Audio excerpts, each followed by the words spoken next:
It was 6 years ago today. We were just starting to clean up after Hurricane Matthew impacted the First Coast, bringing widespread wind, rain, and flood damage. And all of that despite the fact the center of circulation did not move onshore. But it really goes to show, even if the storm skirts the First Coast, we can see some serious impacts. Matthew at one point was a Category 5 storm in the Caribbean with 160-mile-per-hour winds. Thankfully, it did weaken prior to passing the First Coast as a Category 2 storm, but by no means was it weak.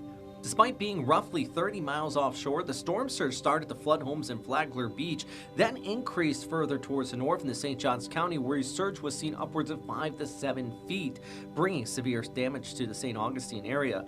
The dunes were also breached in the Jacksonville Beach, which ripped apart parts of the pier, forcing it to close. First Street, you can see just how bad it has gotten here as water continues to breach the dunes. I hope everyone is staying safe and is hunkered down. In Mayport, tidal gauges reached their second highest on record since the 1800s. The winds were also high, gusting upwards of 82 miles per hour into Fort Caroline. Numerous homes across Duval County seen damage from the storm, even for inland areas away from the beaches. A question many may have is, how did Matthew stack up against our recent Hurricane Ian? Well, I went out to St. Augustine the day after Ian hit to compare the storm surge from that storm to Matthew 6 years ago. Now, see this plaque right here? That line right there is where Matthew reached for the floodwaters. You can kind of see right here, it's hard to see on the camera, there's still some residual.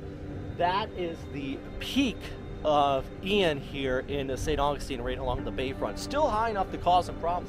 See in the image right there? Look at that. The water as it came up, topped over the sidewalk. We didn't think things quite that high during Ian.